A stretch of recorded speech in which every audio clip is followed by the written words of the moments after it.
Hi, this is Nikolai from Bunker Samples, and this is Bunker PERC.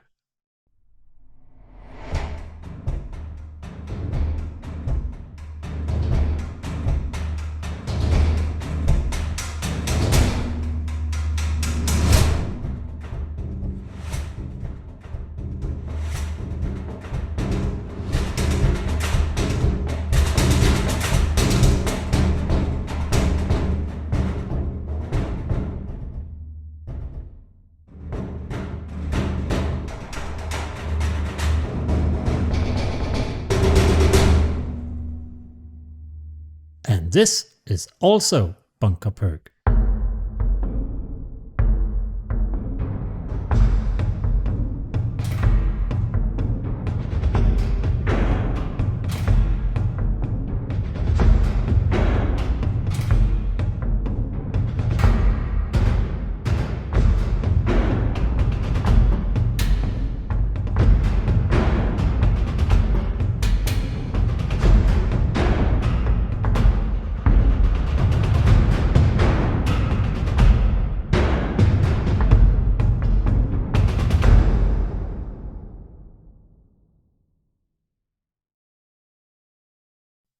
So what is the bunker? Well, it's a bomb shelter built for civilians in Copenhagen at the end of World War II.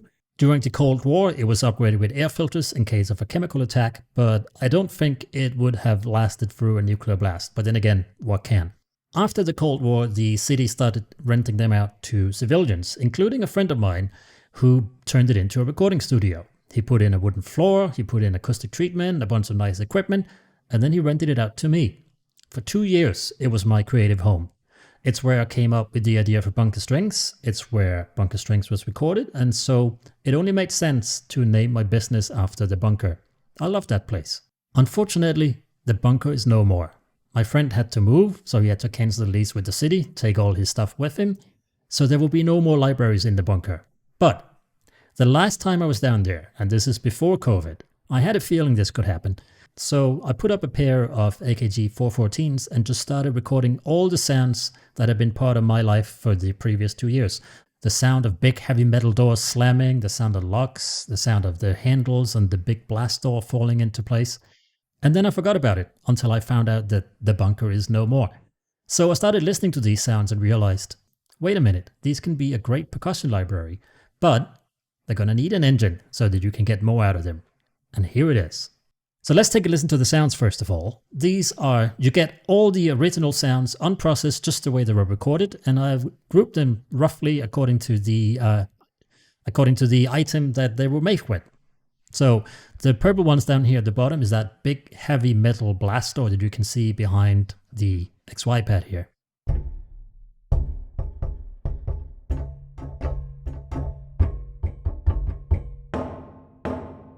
That last one is the sound of that door being hit with a mallet, but recorded out in the hallway instead of from inside the actual studio. We got a couple of filter hits and the big outer metal door.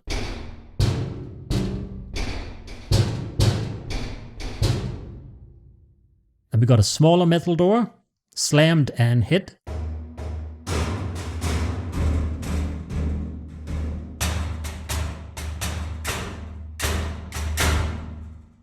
Some locks.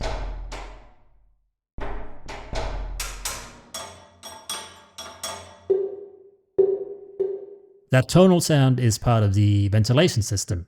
The yellow ones are maybe a bit less useful as percussion instruments. This sound is actually the same as this one. But you can hear I've edited this one to be tighter. But you get both of them. This is the sound of the handles on the big blast door dropping. That's great if you pitch shift it and stretch it out. And then there's a sound that's not percussive at all. And I had to cut the end of there because of the traffic outside. So a small sample set, but thanks to the engine you can do a lot with it. And you get all the ref files as well, so you can go crazy with sound design directly on the door. You don't have to use the engine at all.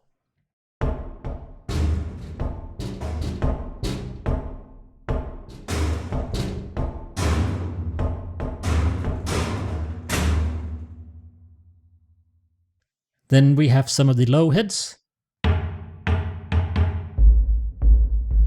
lot of bass on that one.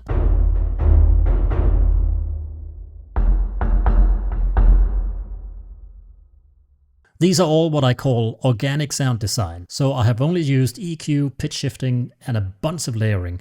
So they are natural sounds, they're just not real, but they all have that bunker DNA in them.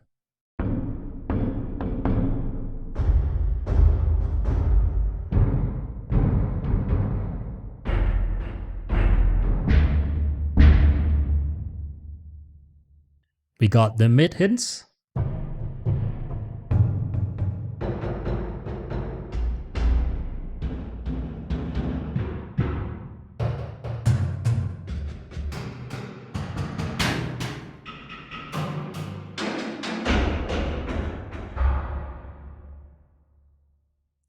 And we got some high hits.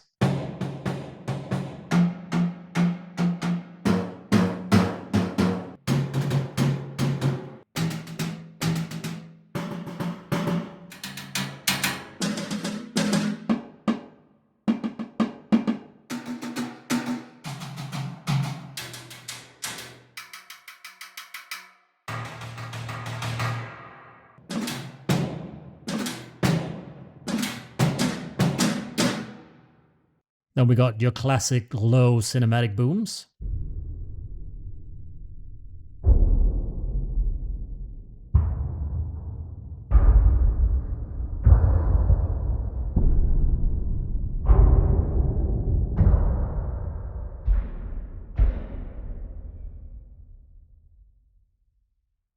We've got some impacts, which cover sort of the whole frequency spectrum.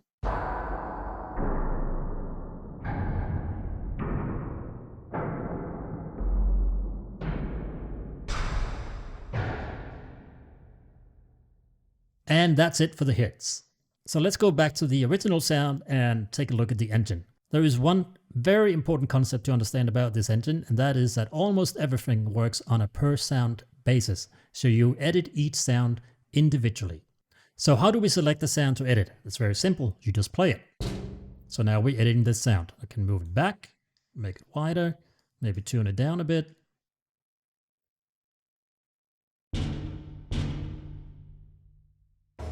Now we're editing this sound. We can move that over there, make it wider, maybe tune that up, add a bit of punch.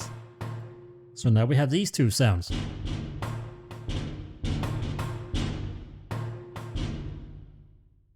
As you can see, the controls of course update every time you play a new sound. Also hope you're starting to hear just how much you can make these sounds your own and create your own unique drum kits. Let's pick a new sound and talk about the controls. Let's try this one. The XY pad is for placing the sound in the space. Now, since there's only one mic position, I had to get a bit creative with how it works. When you move the puck left to right, you're basically controlling a stereo pan effect. And if you move it up, you're controlling a reverb send while also controlling the dry level. So it creates the effect of moving the sound back into the room.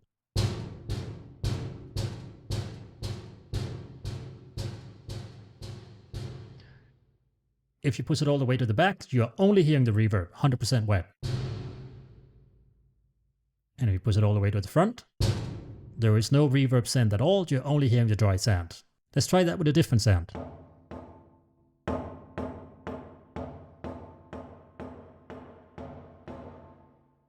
You get a selection of rooms to choose from, and you select that up here. Everything from a very short ambience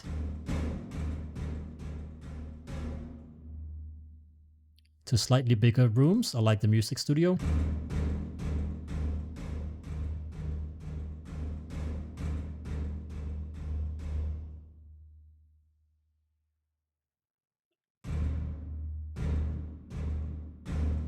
You also get some big ones, like car park. Very bunker-like. And huge space, that's what it says. Stick that over there. And that one over there. You'll see, of course, the controls update.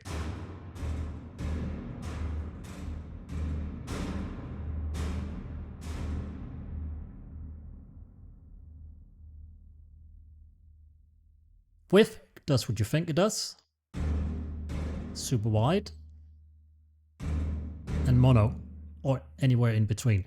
To set a control to its default value, you just hold Command and Control and click, and it goes back to where it was. Now it's exactly like it was recorded. I'll make the tune, volume, and width sliders instead of knobs because it's very easy to see visually, instantly, what you've done to a sound. As we can see, this one has been tuned up. We can also tune it down.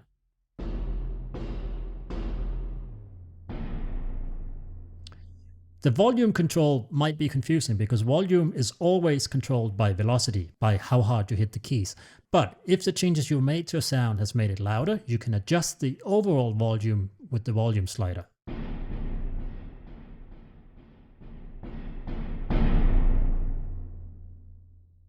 So think of the volume slider as a trim control. Over here we have standard attack and release controls, and release is interesting because this little button turns it into a one-shot, and now release is unavailable.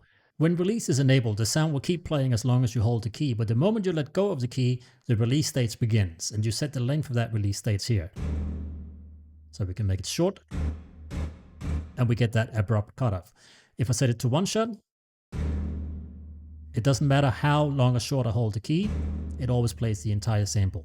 Start offset does what you think, it cuts into the sample, and this is especially useful if you tune the sounds down because that can kind of make the attack a bit sloppy. You can hear the difference there. Now the filters as they are normal high pass and low pass filters. You change the cutoff frequency by dragging here. And you have two different filter slopes, which you can select with this knob. But they can also be velocity controlled. This slider controls how much velocity affects the filter cutoff. Now there are no dynamic layers in this library because 1, it doesn't make sense to slam a door softly, and 2, I wasn't intending to release these samples to the public, I just recorded some loud sounds for myself. But we can use the low pass filter in particular to simulate how a real instrument responds. When you strike a real drum harder, you get more high frequency information. So if we close the filter all the way down, and we turn the velocity control all the way up, the harder you play, the more the filter will open up and let the high frequencies through.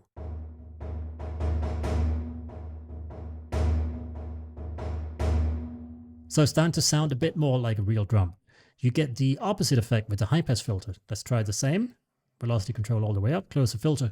Now it's going to open in the opposite direction. So the harder you play, the more low frequencies you're going to get. This can be very useful on very high-pitched sounds. So a couple of good options there. You can also use EQ to change the sound. You have 3 bands to play with. This here is a slider, which sets the bandwidth for each band. This sets the frequency, and this sets the gain. So you can boost up to 18 dB or cut down to 18 dB. Again, to reset, just hold Command on Mac, Control on PC, and click. So let's play with this sound a bit. Let's tune it down. Simulate dynamics. I like a bit more low end, so I'm going to make this band fairly wide, maybe around 60, and boost that a bit. But now I made the sound a bit too loud, so I'm just going to trim the volume back a bit.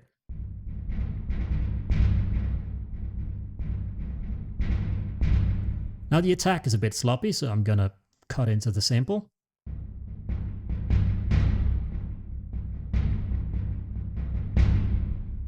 So I hope you can hear how quick and easy it is to completely change and customize these sounds to exactly what you want. Now the punch control is basically a transient control.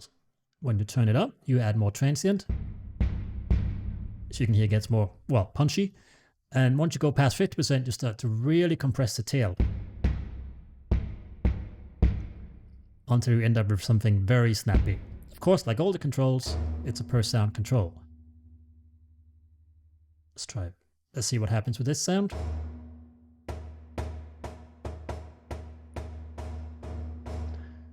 So it can be subtle or completely change the sound. Now the tube compressor, which glows lovingly when you turn it up, is a global control. So it affects the entire output signal. Every sound goes through it. You can use it to add a bit of dirty tube saturation and of course compression.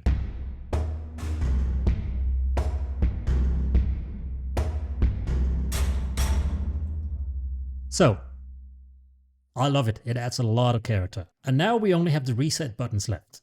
The reset EQ button does exactly what you think. It works on a per sound control, so it resets the EQ for that sound, effectively turning it off because it sets the gain to 0. The reset sound button down here resets all the controls for this sound. So you see if we change a bunch of parameters for this sound, move it over there, turn it up, tune it down, cut in, make it a one shot.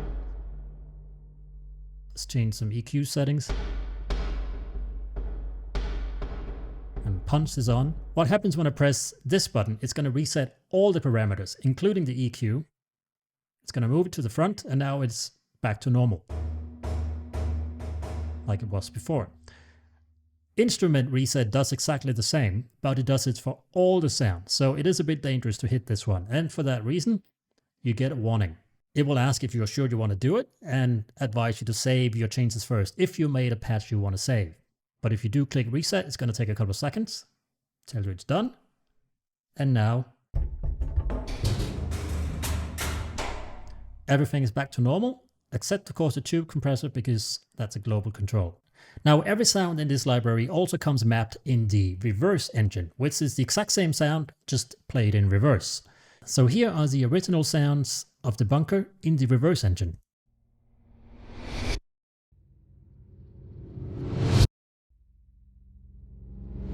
One of the differences, apart from the obvious green light that always reminds you that you are now in the reverse engine, is that sample start has been replaced with a time stretch control. This uses Kontakt's Time Machine Pro, which is great, but if you go to extreme lengths, you do get some artifacts. If you pull this right, you make the sample shorter, and to the left, you make it longer.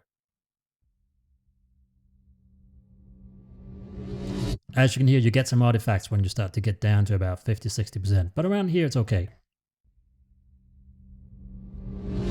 Again, Command and Control click to reset. Now, one of the things that I know many media composers like to do is to bounce a percussive sound out, reverse it, and then layer it back with its own head to use as a transition.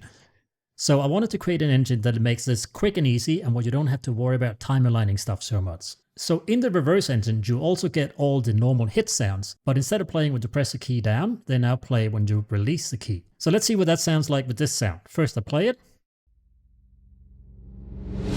And now I turn this feature on here. I'm still holding the key, now I let go, and I get the sound. This control is also enabled on a per sound basis, so I play another sound. You see it's been turned off. Let's go back to this. To select if you're editing the reversed sound or the hit sound, you can click on these two buttons. And this is the familiar color of the bunker that we are used to. And back to reverse. The button in the middle is interesting. Right now the controls are linked and now they're unlinked. If we link the controls and we make some changes, maybe like that, you will see that the exact same thing has happened to the hit. If we unlink the controls and let's make some changes to the hit, let's tune it up and maybe move it over here, make it a bit narrow, you will see that the reversed sound has not been edited. So now we get this. So I'm hoping you can see the creative potential in this already. Of course, on reverse, it doesn't make sense to have a punch control, so that's been disabled. The last thing I need to mention about the reverse controls is the round robin controls. Sometimes when you have a reverse, you want it to be exactly the same, but round robins are enabled by default. You can freeze the round robins for the reverse here and for the hits here, one or two as you want. And when you open Kontakt in the full view, you will see the last round robin here. So let's turn it on. So see round robin 4 for the hit, round robin 1 for the reverse, and 1 for the hit. Now let's turn it off for the reverse. Round robin 1 for the reverse, 2 for the hit, 1 for the reverse, 3 for the hit. So in case you want the same sound over and over again, you just play until you have the sound you want, and then you freeze the round robins by turning round robins off. Lastly, I want to show you how I use the reverse engine, because there is a trick to it. So let's say I want to work with this sound.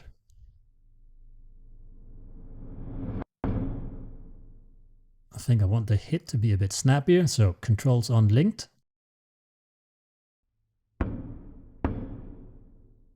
Link controls, move everything back. I think I want the...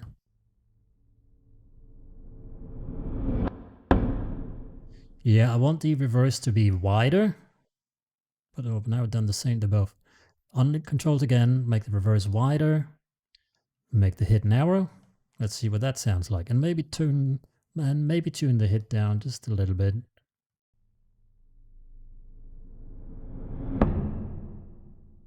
Let's say we want that. Now I'm going to record it into my DAW. I'm just going to hold the note down until it ends, and then I'm just going to release it.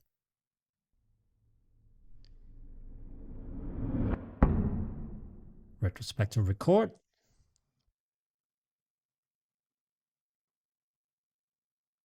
Close that. So there's our MIDI note. We know it's a bit too long. Now, how do I get this lined up with my DAW? Well, we know the hit is going to land on the end of the note. So I'm going to line up the end with the bar line. Now, obviously the MIDI note is a bit too long, so I'm just going to trim it a bit. See what that sounds like. Put the click on.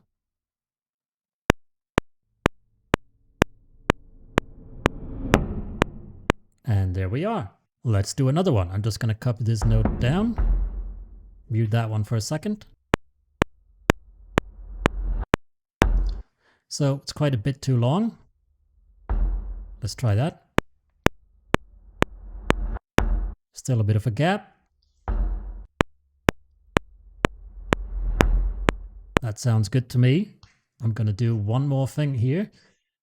I am going to let the release of the reverse spill a little bit into the hit. That can sometimes help glue them together. Let's unmute that and hear what these two sounds like together.